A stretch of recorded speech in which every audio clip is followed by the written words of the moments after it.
GAIL force. ಅಕಸ್ಮಾತ್ ಆಗಿ ತುಂಬಾನೇ ದೊಡ್ಡ ತೂಫಾನು ಗಾಳಿ ಬಂದಿದ್ರಿಂದ ಆ ಕಾಡಲ್ಲಿ ಎಲ್ಲ ಜಂತುಗಳು ತುಂಬಾ ಕಷ್ಟ ಪಡ್ತವೆ. ಅಲ್ಲಿರುವ ದೊಡ್ಡ ದೊಡ್ಡ ಮನೆಗಳೆಲ್ಲ ಕೆಳಗಡೆ ಬಿದ್ದೋಗ್ತವೆ. ಈ ತರ ಅಕಸ್ಮಾತ್ ಆಗಿ ಬಂದಿರುವ ಗಾಳಿಯನ್ನು ನೋಡಿ ಅಲ್ಲಿರುವ ಜಂತುಗಳು ಭಯ ಪಡ್ತವೆ. ಆಮೇಲೆ ಆ ಜಂತುಗಳೆಲ್ಲ ಸೇರಿ ಈ ತರ ಮಾತಾಡ್ಕೋತಾರೆ, ಈ ತುಫಾನು ಸಡನ್ ಆಗಿ ಎಲ್ಲಿಂದ ಬಂತು? ಈ ಬಿರುಗಾಳಿ ನಮ್ಮ ಕಾಡು ಹಾಗೂ ಮನೆಯನ್ನ ಸರ್ವನಾಶ ಮಾಡ್ತಾ ಹೋಗ್ತಾ ಇದೆ. ಈ ತೂಫಾನು ತುಂಬಾನೇ ಭಯಂಕರವಾಗಿತ್ತು.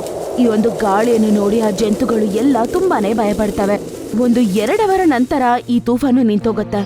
ಮತ್ತೆ ಅಲ್ಲಿರುವ ಮರಗಳೆಲ್ಲ ಬಿದ್ದೋಗಿರುತ್ತೆ. ಅದು ಮಾತ್ರ ಅಲ್ಲದೆ ಜಂತುಗಳ ಮನೆಗಳು ಕೂಡ ನಾಶ ಆಗಿರುತ್ತೆ.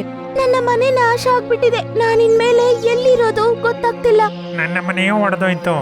ಈ ಬಿರುಗಾಳಿ ಎಷ್ಟೊಂದು ಪ್ರಾಣಿಗಳ ಮನೆಯನ್ನ ಒಡೆದು ಹಾಕ್ತು. ಈಗ ನಾವು ನಮ್ಮ ಮಕ್ಕಳನ್ನ ಕರೆದುಕೊಂಡು ಎಲ್ಲಿಗೆ ಹೋಗ್ಬೇಕು? ಎಲ್ಲರೂ ಯೋಚನೆಗೆ ಗುರಿ ಆಗ್ತಾರೆ. ನೋಡಿರಿ, ನಾವೆಲ್ಲರೂ ರಾಜನ ಹತ್ರ ಹೋಗೋಣ. ಆಮೇಲೆ ಜಂತುಗಳು ಎಲ್ಲರೂ ಆ ಕಾಡಿನ ರಾಜ ಆದ ಆ ಗುಹೆಗೆ ಹೋಗಿ ರಾಜನ ಕರೀತಾರೆ. ಮತ್ತೆ ಅದ್ರೊಳಗಡೆಯಿಂದ ಚೀತಾ ರಾಜ ಆಚೆ ಬರ್ತಾನೆ. ಏನಾಯ್ತು ಕಾಡಿನ ವಾಸಿಗಳೇ, ನೀವೆಲ್ಲರೂ ಒಟ್ಟಾಗಿ ಇಲ್ಲಿ? ರಾಜ, ಅನ್ಯಾಯ ಆಗ್ಬಿಡ್ತು. ಈಗ ಬಂದ ತುಫಾನು ಗಾಳಿ ನಮ್ಮ ಮನೆನೆಲ್ಲ ನಾಶ ಮಾಡ್ಬಿಡ್ತು. ಹೌದು ಮಹಾರಾಜರೇ, ನಮ್ಮೆಲ್ಲರ ಮನೆ ಬಿರುಗಾಳಿಯಲ್ಲಿ ಸಿಲುಕಿ ಹೋಯ್ತು. ಈಗಿಷ್ಟು ಚಳಿಯಲ್ಲಿ ನಾವು ನಮ್ಮ ಮಕ್ಕಳೊಂದಿಗೆ ಎಲ್ಗೆ ಹೋಗೋಣ? ಈ ಚೀತಾ ಆ ಕಾಡಿನ ರಾಜ. ಹೌದು, ಬಿರುಗಾಳಿ ನಿಜವಾಗ್ಲೂ ತುಂಬಾ ಭಯಂಕರವಾಗಿತ್ತು. ರಾಜ, ಈ ಒಂದು ಕಷ್ಟದಿಂದ ನೀವೇ ನಮ್ಮನ್ನ ಕಾಪಾಡಬೇಕು ರಾಜ. ಯಾರ ಮನೆಯು ಹಾಳಾಗಿದೆಯೋ ಅವರೆಲ್ಲರೂ ಬಂದು ನನ್ನ ಗುಹೆಯಲ್ಲಿ ನನ್ನೊಟ್ಟಿಗಿರ್ಬಹುದು. ನಾಳೆಯಿಂದ ನಾವೆಲ್ಲ ಕಾಡಿನ ವಾಸಿಗಳು ಸೇರಿ ಕಾಡಿನ ಪ್ರತಿಯೊಂದು ಪ್ರಾಣಿಯ ಮನೆಯನ್ನ ಎಲ್ಲರೂ ಸೇರಿ ಕಟ್ಟೋಣ. ಓಹೋ ಮಹಾರಾಜರೇ, ಇದು ಕೇಳ್ತಾರೆ ಸರಿಯಾದ ನ್ಯಾಯ. ಒಬ್ಬ ರಾಜ ಮಾತ್ರ ತನ್ನ ಕಾಡಿನ ವಾಸಿಗಳ ಬಗ್ಗೆ ಈ ತರ ಯೋಚನೆ ಮಾಡಬಹುದು. ಮಹಾರಾಜರೇ, ನೀವು ತುಂಬಾ ಸುಲಭವಾಗಿ ನಮ್ಮೆಲ್ಲರ ಚಿಂತೆಗಳನ್ನ ದೂರ ಮಾಡ್ತೀರಿ. ನಿಜವಾಗಿಯೂ ರಾಜ ಇರ್ಬೇಕು ನಿಮ್ ಹಾಗೆ. ರಾಜ ಚೀತಾ ತುಂಬಾನೇ ದಯೆ ಉಳ್ಳವನು. ಮತ್ತೆ ಅವನು ತುಂಬಾ ಒಳ್ಳೆಯವನು. ಕಾಡಲ್ಲಿರುವ ಜಂತುಗಳನ್ನ ಕಾಪಾಡಬೇಕು ಅಂತ ಅನ್ಕೋತಾನೆ. ಅದರಿಂದ ಅವನು ಏನ್ ಅನ್ಕೋತಾನೆ, ಅವನ ಗುಹೆಯಲ್ಲೇ ಮನೆಗಳಿಲ್ದೇ ಇರೋ ಜಂತುಗಳು ಇರ್ಬೋದು ಅಂತ ಅನ್ಕೋತಾನೆ. ಅದ್ರ ನಂತರ ಮಾರನೇ ದಿನದಿಂದ ಅವರೆಲ್ಲರೂ ಅವ್ರವ್ರ ಮನೆಗಳನ್ನ ಕಟ್ಕೊಳಕ್ಕೆ ಶುರು ಮಾಡ್ತಾರೆ. ಸ್ವಲ್ಪ ದಿನದ ನಂತರ ಒಂದಿನ ಸಾಯಂಕಾಲ ಅವ್ರೆಲ್ಲರೂ ಗುಹೆಯಲ್ಲಿ ಮಾತಾಡ್ತಿರ್ತಾರೆ. ಮಹಾರಾಜರೇ, ನಡೀರಿ ನಾವೆಲ್ಲ ಹಿಮ ಪರ್ವತವನ್ನ ಸುತ್ತಿ ಬರೋಣ. ಅರೆ ಹುಚ್ಚ, ಇಷ್ಟು ಚಳಿಯಲ್ಲಿ ಹಿಮ ಪರ್ವತವನ್ನ ಸುತ್ತೋದ್ರ ಬಗ್ಗೆ ಮಾತಾಡ್ತಿದೀಯಾ? ಅಲ್ಲಿಗೆ ಹೋದ್ರೆ ನಮ್ಮೆಲ್ಲರ ಕತೆ ಮುಗೀತು ಅಷ್ಟೇ. ನೀನ್ ಸುಮ್ನಿರೋ ಹುಚ್ಚ. ನೀನು ಶೀತಕ್ಕೆ ಹೆದರ್ಬಹುದು, ನಾವ್ಯಾರು ಅಲ್ಲ. ಕಾಪಾಡಿ, ನನ್ನ ಕಾಪಾಡಿ. ಅಲ್ಲಿಗೆ ಗಾಯಗೊಂಡ ಒಂದು ಶೇರ್ ಬರ್ತಾನೆ. ಅಯ್ಯೋ, ಈ ಶೇರ್ ಯಾರು? ಪಾಪ ತುಂಬಾ ಗಾಯಗೊಂಡಿದೆ ಇವನಿಗೆ ತುಂಬಾ ಗಾಯ ಆಗಿದೆ. ನಾವು ಈ ಶೇರ್ಗೆ ಸಹಾಯ ಮಾಡಬೇಕು. ಪಾಪ ನೋವಿನಿಂದ ನರ್ಲಾಡ್ತಾ ಇದ್ದಾನೆ. ಯಾರಿಗೊತ್ತು, ಅವನು ನಮ್ಮನ್ನ ಕೂಡ ಸಾಯಿಸಬಹುದು ಅಲ್ವಾ? ಆ ಸಿಂಹ ಅಪಾಯದಲ್ಲಿದೆ, ನಾವು ಅವನಿಗೆ ಸಹಾಯ ಮಾಡಬೇಕು. ಎಲ್ಲರೂ ಶೇರ್ನ ನೋಡ್ತಾನೆ. ಅವ್ನು ನೋವಿನಿಂದ ನರ್ಲಾಡ್ತಿರ್ತಾನೆ. ಇದಕ್ಕೆ ತುಂಬಾ ಗಾಯ ಆಗಿದೆ. ಕೂಡ್ಲೆ ಇವನನ್ನ ಗುಹೆಯಿಂದ ಹೊರ ಕರ್ಕೊಂಡು ನಡ್ರಿ. ಆಮೇಲೆ ಅವರೆಲ್ಲರೂ ಶೇರ್ನ ಕರ್ಕೊಂಡು ಆಚೆ ಬರ್ತಾರೆ. ಆಮೇಲೆ ಆ ಕಾಡಿನ ರಾಜ ಮೂಲಿಕೆಗಳನ್ನ ಅವನ್ಗೆ ಹಚ್ತಾನೆ. ಯಾರ್ ನೀನು? ನಿನಗೆ ಇಷ್ಟೊಂದು ಗಾಯಗಳು ಹೇಗಾದ್ವು? ನನ್ನ ಹೆಸರು ಶೇರ್ ಸಿಂಹ. ನಾನು ಹತ್ತಿರದ ಕಾಡಲ್ಲೇ ಇರ್ತೀನಿ. ನನಗೆ ಗಾಯ ಆಗಿದ್ದು ಮನುಷ್ಯರ ಬಂದೂಕಿನ ಗುಂಡಿನಿಂದ. ಅದನ್ನ ಕೇಳಿದ ತಕ್ಷಣ ಎಲ್ಲರೂ ತುಂಬಾ ಶಾಕ್ ಆಗ್ತಾರೆ. ನೀನು ಮನುಷ್ಯರ ಇಲಾಖೆಯಲ್ಲಿ ಹೋಗಿದ್ದೀಯಾ? ಇಲ್ಲ, ನಾನು ನಿಮ್ಮ ಇದೇ ಕಾಡಿನ ಹತ್ತಿರದಿಂದ ಹೊರಟಿದ್ದೆ. ಆಗ ನಾನು ನೋಡ್ದೆ, ಇವತ್ತು ನನಗೆ ಯಾವುದೇ ಬೇಟೆಗಳು ಯಾಕೆ ಸಿಗ್ತಿಲ್ಲ. ನನಗನ್ಸುತ್ತೆ ಇವತ್ತು ನಾನು ಹಸ್ಕೊಂಡೇ ಮಲಗಬೇಕು ಅಂತ. ಶೇರ್ ಸ್ವಲ್ಪ ದೂರ ಹೋದ ನಂತರ ಅಲ್ಲಿ ಒಂದು ದೊಡ್ಡ ಕಾರ್ ಬರುತ್ತೆ. ಆ ಕಾರ್ ಒಳಗಡೆಯಿಂದ ಇಬ್ಬರು ಮನುಷ್ಯರು ಇಳಿತಾರೆ. ಮನುಷ್ಯರು? ಅದು ಕಾಡಲ್ಲಿ? ಮನುಷ್ಯರು ಈ ಕಾಡಲ್ಲಿ ಹೇಗ್ ಬಂದ್ರು? ಇದಕ್ಕಿಂತ ಮೊದಲು ಮನುಷ್ಯರು ಕಾಡಲ್ಲಿ ಬಂದಿರ್ಲಿಲ್ವಲ್ಲ? ಅಲ್ಲಿ ನಿಂತಿದ್ದ ಹರೀಶ್ ಮತ್ತೆ ರಮನ್ ಈಗಂತ ಮಾತಾಡ್ಕೋತಾರೆ. ಚಮನ್, ಈ ಜಾಗ ಚೆನ್ನಾಗಿರುತ್ತೆ ನಮ್ ಕಾರ್ಖಾನೆ ಮಾಡೋದಕ್ಕೆ. ಇಲ್ಲಿ ನಮ್ಮ ಕಪ್ಪು ಹಗರಣಗಳ ಬಗ್ಗೆ ಯಾರಿಗೂ ಗೊತ್ತೂ ಆಗಲ್ಲ. ಸರಿಯಾಗಿ ಹೇಳಿದ್ರಿ ನೀವು. ನಾವು ಕೂಡ್ಲೇ ಈ ಪೂರ್ತಿ ಇಲಾಖೆಗೆ ಬೆಂಕಿ ಹಾಕಿ ಈ ಜಾಗವನ್ನ ಒಂದು ಬಯಲು ಮೈದಾನ ಮಾಡ್ಬೇಕು.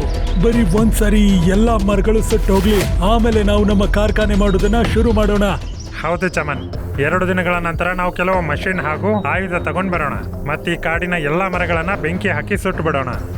ಇದನ್ನ ಎಲ್ಲಾನು ಶೇರ್ ಸಿಂಗ್ ಕೇಳಿಸ್ಕೊತಾನೆ. ಇವರಿಬ್ರು ಈ ಕಾಡನ್ನ ಹಾಳು ಮಾಡುವ ಬಗ್ಗೆ ಮಾತಾಡ್ತಿದ್ದಾರೆ. ಈ ಮನುಷ್ಯರು ಇಲ್ಲೇನಾದ್ರೂ ಉಳಿದುಕೊಂಡ್ರೆ ನಾವೆಲ್ಲ ಕಾಡಿನ ಪ್ರಾಣಿಗಳು ಎಲ್ಲಿಗೆ ಹೋಗ್ಬೇಕು? ಇಲ್ಲ, ನಾನು ಇವ್ರಿಗೆ ಹಾಗೆ ಮಾಡೋದಕ್ಕೆ ಬಿಡೋದಿಲ್ಲ. ಆಮೇಲೆ ಅವನು ಹೇಗೋ ಅಲ್ಲಿಂದ ಕಷ್ಟಪಟ್ಟು ತಪ್ಪಿಸ್ಕೊಂಡು ಹೋಗ್ಬಿಡ್ತಾನೆ. ಆ ಮನುಷ್ಯರು 2 ದಿನಗಳ ನಂತರ ಈ ಕಾಡಲ್ಲಿ ಬಂದು ಈ ಕಾಡಿಗೆ ಬೆಂಕಿ ಹಚ್ಚಿ ಸರ್ವನಾಶ ಮಾಡ್ತಾರೆ. ಆ ಅದು ಕೇಳಿಸ್ಕೊಂಡಿದ ತಕ್ಷಣ ರಾಜ ಚೀತಾ ಮತ್ತು ಜಂತುಗಳು ಆಶ್ಚರ್ಯ ಪಡ್ತವೆ. ಏನು ಮನುಷ್ಯರು ನಮ್ಮ ಕಾಡನ್ನ ವಶಪಡಿಸ್ಕೊಳಕ್ ಬರ್ತಿದಾರ? ಈ ಮನುಷ್ಯರು ಇಲ್ಲಿಗೆ ಬಂದ್ಬಿಟ್ರೆ ನಾವು ಜೀವನ ಹೆಂಗೆ ಸಾಗಿಸೋದು ರಾಜ? ನೀವೇನಾದ್ರೂ ಹೇಳಿ ರಾಜ. ಈ ಸಮಸ್ಯೆಯಿಂದ ತಪ್ಪಿಸ್ಕೊಳ್ಳಕ್ಕೆ ಒಂದಲ್ಲ ಒಂದು ಉಪಾಯ ಮಾಡ್ಲೇಬೇಕು. ಎಲ್ಲ ಭಯಪಟ್ಕೊಂಡು ಅಲ್ಲಿ ಇಲ್ಲಿ ತಿರುಗಕ್ಕೆ ಶುರು ಮಾಡ್ತಾರೆ. ಒಂದು ಸಮಸ್ಯೆ ಹೋಗಿರಲ್ಲ, ಆಗ್ಲೇ ಇನ್ನೊಂದು ಸಮಸ್ಯೆ ಬಂದು ಎದೆ ಮೇಲೆ ಕೂತ್ಕೊಳ್ಳುತ್ತೆ. ಆ ಮನುಷ್ಯರು ನಮಗಿಂತ ತುಂಬಾನೇ ಶಕ್ತಿವಂತರು. ಅವ್ರ ಹತ್ರ ಜೀವ ತಗೊಳ್ಳೋ ಆಯುಧ ಕೂಡ ಇರುತ್ತೆ. ಅದೇನ್ ಬೇಕಾದ್ರೂ ಆಗ್ಲಿ, ಆ ಮನುಷ್ಯರು ನಮ್ಮ ಕಾಡನ್ನ ವಶಪಡಿಸ್ಕೊಳಕ್ ಮಾತ್ರ ಬಿಡಬಾರ್ದು. ಈ ಕಾಡು ನಮ್ಮ ಮನೆ. ನಾವು ಪ್ರಾಣಿ ಪಕ್ಷಿಗಳೇ ಈ ಕಾಡಿನ ಜೀವಾಳ. ಯಾರೂ ನಮ್ಮ ಕಾಡನ್ನ ಕಸಿದುಕೊಳ್ಳಕ್ಕಾಗಲ್ಲ. ನಾವ್ ಹೀಗಾಗೋಕ್ ಬಿಡಬಾರ್ದು. ಮಹಾರಾಜರ ಎದುರಿಗೆ ಮನುಷ್ಯ ಇದ್ದಾನೆ, ನಾವು ಅವನನ್ನ ಹೇಗೆ ತಡಿಬೇಕು? ನಮ್ಮ ಹಕ್ಕಿನ ಯುದ್ಧ ಆದ್ರೆ ಯಾವುದೇ ಅಪಾಯಕ್ಕೂ ಹೆದರಬಾರ್ದು. ಅದರಲ್ಲಿ ನಮ್ಮ ಪ್ರಾಣ ಹೋದ್ರೂ ಅಷ್ಟೇ. ಆದ್ರೆ ನಾವೀ ಕಾಡನ್ನ ಮನುಷ್ಯರ ಕೈಗೆ ಹೋಗೋಕ್ ಮಾತ್ರ ಬಿಡಬಾರ್ದು. ನಾವ್ ಅವ್ರನ್ನ ತಡಿಬೇಕು. ಅದೇಂಗ್ ಸಾಧ್ಯ ರಾಜ ಸರ್? ನಾಳೆ ಬೆಳಿಗ್ಗೆ ಆಗುತ್ತಲೇ ನೀವೆಲ್ರೂ ಇಲ್ಲಿಗೆ ಬನ್ನಿ. ಆಗ ನಾನು ಹೇಳ್ತೀನಿ ಆ ಮನುಷ್ಯರನ್ನ ಹೇಗ್ ತಡಿಬೇಕು ಅಂತ. ಎಲ್ಲ ಅಲ್ಲಿಂದ ಹೋಗ್ಬಿಡ್ತಾರೆ. ರಾಜ ಚೀತಾ ಮತ್ತೆ ಬೇರೆ ಎಲ್ಲ ಜಂತುಗಳು ಸೇರ್ಕೊಂಡು ಮನುಷ್ಯರನ್ನ ತಡಿಯಕ್ಕಾಗತ್ತಾ? ಇಲ್ಲ ಮನುಷ್ಯರ ಹತ್ರ ಅವ್ರು ಸಿಕ್ಕಾಕೋತಾರ? ಇದ್ರ ಬಗ್ಗೆ ತಿಳ್ಕೊಬೇಕಂದ್ರೆ ಮುಂದೆ ಕತೆನ ನೋಡಿ. ನಮ್ಮೆಲ್ರಿಗೂ ಗೊತ್ತು, ಸಿಂಹ ನಮ್ಮ ಪ್ರಾಣಿಗಳಲ್ಲೇ ಅತ್ಯಂತ ಶಕ್ತಿಶಾಲಿ ಪ್ರಾಣಿ ಅಂತ. ಆದ್ರೂ ಆ ಮನುಷ್ಯರು ಸಿಂಹವನ್ನೇ ಗಾಯಗೊಳಿಸಿದ್ದಾರೆ. ಇದರಿಂದ ಮನುಷ್ಯರ ಶಕ್ತಿಯ ಬಗ್ಗೆ ನಮಗೆ ಗೊತ್ತಾಗಿದೆ. ಮನುಷ್ಯ ನಮಗಿಂತ ಜಾಸ್ತಿ ಶಕ್ತಿಶಾಲಿಯಾಗಿದ್ದಾನೆ ಅಂತ. ಕಾಡಿನ ಎಲ್ಲ ಶಕ್ತಿಶಾಲಿ ಪ್ರಾಣಿ ಪಕ್ಷಿ ಒಂದೇ ಕಡೆಯಾಗಿ ಮತ್ತು ಯಾವುದು ಅಶಕ್ತ ಪ್ರಾಣಿ ಪಕ್ಷಿಗಳಿದಾವೋ ಅವರೊಂದು ಕಡೆಯಾಗಿ. ಒಂದ್ ಕಡೆ ತುಂಬಾನೇ ಶಕ್ತಿಶಾಲಿಯಾದ ಜಂತುಗಳು ನಿಂತ್ಕೊಂಡಿರ್ತವೆ, ಇನ್ನೊಂದು ಕಡೆ ಸ್ವಲ್ಪ ವೀಕ್ ಆದ ಜಂತುಗಳು. ಎಷ್ಟೆಲ್ಲ ಶಕ್ತಿಶಾಲಿ ಪ್ರಾಣಿ ಪಕ್ಷಿಗಳಿದಾವೋ ಅವರೆಲ್ಲರೂ ಸೇರಿ ನನ್ನೊಟ್ಟಿಗೆ ಮಾನವರನ್ನ ಎದುರಿನಿಂದ ಆಕ್ರಮಿಸೋಣ. ಉಳಿದ ಪಕ್ಷಿ, ಕೋತಿ ಇವರೆಲ್ಲ ಗಾಳಿ ಹಾಗೂ ಮರದ ಸಹಾಯದಿಂದ ಆ ಮನುಷ್ಯರ ಮೇಲೆ ಹೋಗಿ ಅವರ ಆಯುಧವನ್ನ ಕಿತ್ಕೊಳ್ತಾರೆ. ಮಾರನೇ ದಿನ ರಾಜ ಹೇಳ್ದಂಗೆ ಜಂತುಗಳು ಎಲ್ಲಾನು ಕಾಡಿನ ಆಚೆ ಕಡೆ ಬಂದು ನಿಂತ್ಕೊಂಡಿರ್ತಾರೆ. ಮತ್ತೆ ಸ್ವಲ್ಪ ಜಂತುಗಳು ಮರಗಳನ್ನು ಹತ್ತಿ ಕುತ್ಕೊಂಡಿರ್ತವೆ. ಸ್ವಲ್ಪ ತಾದ್ಮೇಲೆ ಒಂದು ದೊಡ್ಡ ಕಾರ್ ಅಲ್ಲಿಗೆ ಬರುತ್ತೆ. ಅದು ಮಾತ್ರ ಅಲ್ಲದೆ ದೊಡ್ಡ ದೊಡ್ಡ ಮಿಷಿನ್ಗಳನ್ನು ತರ್ತಾರೆ. ಜೊತೆಗಾರ್ರೆ, ಈ ಕಾಡಿಗೆ ಬೆಂಕಿ ಹಾಕಿ ಇಲ್ಲಿಯ ಎಲ್ಲಾ ಮರಗಳನ್ನ ಸುಟ್ಟು ಹಾಕಿ. ಅದನ್ನ ಕೇಳಿಸ್ಕೊಂಡು ಜಂತುಗಳು ಆಶ್ಚರ್ಯ ಪಡ್ತವೆ. ಇವರು ಬೆಂಕಿ ಹಾಕೋದ್ರ ಬಗ್ಗೆ ಮಾತಾಡ್ತಿದ್ದಾರೆ. ಇಲ್ಲ, ನಾನ್ ಹೀಗಾಗೋದಕ್ ಬಿಡೋದಿಲ್ಲ. ಆಗ ಆನೆಯ ಮನುಷ್ಯರನ್ನ ಅಟ್ಯಾಕ್ ಮಾಡೋದಕ್ಕೋಸ್ಕರ ಹೋಗುತ್ತೆ. ಬೇಡ ಆನೆ, ಈಗಲೇ ಅಲ್ಲ, ನಿಂತ್ಕೋ ಆನೆ. ಅಯ್ಯೋ ದೇವ್ರೆ, ಮನುಷ್ಯರಂತರೂ ಆನೆಯನ್ನ ಜೀವಂತವಾಗಿ ಕೊಂದೇ ಹಾಕಿದ್ರು. ಸ್ನೇಹಿತರೆ, ನನಗನ್ಸುತ್ತೆ ಇಲ್ಲಿ ಪ್ರಾಣಿಗಳಿವೆ. ಬೇಗನೆ ಬೆಂಕಿ ಹಾಕಿ. ಹರೀಶ್ ಮತ್ತೆ ಅವರ ಸ್ನೇಹಿತರು ಕಾಡಿಗೆನೆ ಬೆಂಕಿ ಇಡಕ್ಕೆ ಶುರು ಮಾಡ್ಬಿಡ್ತಾರೆ. ಮತ್ತೆ ಆ ಬೆಂಕಿ ಸ್ವಲ್ಪ ಸ್ವಲ್ಪ ಕಾಡಲ್ಲಿ ಸ್ಪ್ರೆಡ್ ಆಗತ್ತೆ. ಅಯ್ಯೋ ದೇವ್ರೆ, ಬೆಂಕಿ! ಓಡಿ ಇಲ್ಲಿಂದ. ಆ ಬೆಂಕಿನ ನೋಡಿದ ತಕ್ಷಣ ಜಂತುಗಳು ಎಲ್ಲ ತುಂಬಾನೇ ಭಯ ಪಟ್ಕೊಂಡು ಅಲ್ಲಿಂದ ಓಡೋಗ್ಬಿಡ್ತವೆ. ಆದ್ರೆ ರಾಜ ಅವ್ರ ಮುಂದೆ ಬಂದು ನಿಂತ್ಕೊಂಡು ಈಗಂತ ಅಂತಾನೆ, ಇದೇನ್ ಮಾಡ್ತಿದ್ದೀರಾ ನೀವೆಲ್ಲ? ನಮ್ಮ ಕಾಡು ಹೀಗೆ ಸುಡೋದನ್ನ ನೋಡಿ ಓಡ್ ಹೋಗ್ತಿದ್ದೀರಾ. ಮಹಾರಾಜ, ನೀವು ನೋಡ್ಲಿಲ್ವಾ ಬೆಂಕಿ ಎಷ್ಟು ಭಯಾನಕವಾಗಿದೆ? ಮನುಷ್ಯರು ಎಷ್ಟು ನಿರ್ದಯವಾಗಿ ಆನೆಯನ್ನ ಕೊಂದೆ ಹಾಕ್ಬಿಟ್ರು. ನಮಗ್ ಸಾಯೋದಕ್ಕೆ ಇಷ್ಟ ಇಲ್ಲ ರಾಜ. ಇವತ್ ನಾವು ಮನುಷ್ಯರ ಎದುರಿಗೆ ಸೋತ್ರೆ ಸಂಸಾರದಲ್ಲಿ ಇನ್ಯಾವತ್ತೂ ನಾವು ಗೆಲ್ಲೋದಕ್ ಸಾಧ್ಯವಾಗಲ್ಲ. ನಾವು ಹೆದರಬಾರ್ದು ಸ್ನೇಹಿತರೆ. ನಾವು ನಮ್ಮ ಈ ಕಾಡನ್ನ ಉಳಿಸ್ಲೇಬೇಕು. ಅದಕ್ಕೋಸ್ಕರ ನಮ್ಮ ಪ್ರಾಣ ಹೋದ್ರೂ ಸರಿನೇ, ಆದ್ರೆ ನಾವು ಮನುಷ್ಯರಿಗೆ ಈ ಯುದ್ಧ ಗೆಲ್ಲೋದಕ್ ಬಿಡಬಾರ್ದು. ಚೀತಾ ಎಲ್ಲರಿಗೂ ಧೈರ್ಯವನ್ನು ಹೇಳುತ್ತೆ. ಆದ್ರೆ ಯಾರು ಧೈರ್ಯ ಪಡ್ತಿಲ್ಲ. ಯಾರು ಧೈರ್ಯ ಮಾಡ್ಕೊಂಡು ಅವ್ರನ್ನ ಎದುರ್ಸಕ್ಕೆ ಮುಂದೆ ಬರ್ತಾನೆ ಇಲ್ಲ. ಆಯ್ತು, ನೀವ್ಯಾರು ನನ್ನ ಜೊತೆಗಿಲ್ಲ ಅಲ್ವಾ? ಈ ಯುದ್ಧ ನಾನು ಒಬ್ಬಂಟಿಯಾಗಿ ಹೋರಾಡ್ತೀನಿ. ಆದ್ರೆ ನೆನ್ಪಿಟ್ಕೊಳ್ಳಿ, ಈ ಯುದ್ಧ ಕೇವಲ ನಮ್ಮ ಕಾಡಿನ ವಾಸಿಗಳಿಗಷ್ಟೇ ಅಲ್ಲ. ಈ ಸಂಸಾರದಲ್ಲಿ ಎಷ್ಟು ಒಳ್ಳೆಯ ಮನುಷ್ಯರಿದ್ದಾರೋ ಅವ್ರಿಗೋಸ್ಕರ ಕೂಡ. ಇವ್ರುಗಳು ಇಲ್ಲೊಂದು ಭಯಾನಕ ಔಷಧಿಯ ಕಾರ್ಖಾನೆ ಮಾಡ್ತಿದ್ದಾರೆ.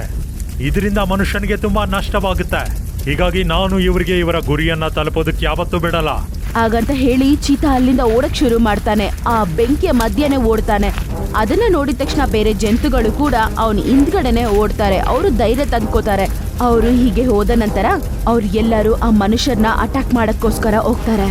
ರಾಜ ಚೀತಾ ಮತ್ತೆ ಬೇರೆ ಜಂತುಗಳು ಆ ಬೆಂಕಿ ಒಳಗಡೆನೆ ನಡೀತಿದ್ದಾರೆ. ಅವ್ರು ಬೆಂಕಿನ ಕೂಡ ಲೆಕ್ಕ ಮಾಡದೆ ಅಲ್ಲಿಂದ ನಡ್ಕೊಂಡು ಹೋಗ್ತಾರೆ.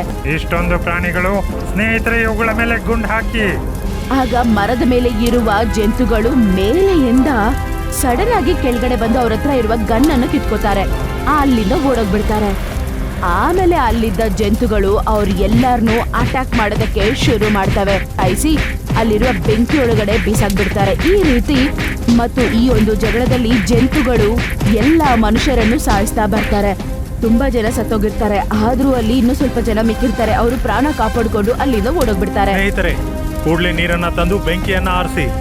ಅಲ್ಲೇ ಪಕ್ಕದಲ್ಲಿರುವ ನದಿಯಿಂದ ನೀರನ್ನು ತಂದು ಜಂತುಗಳು ನೀರನ್ನು ಹಾಕಿ ಆ ಬೆಂಕಿಯನ್ನೆಲ್ಲ ಪೂರ್ತಿಯಾಗಿ ಆರಿಸ್ಬಿಡ್ತಾರೆ.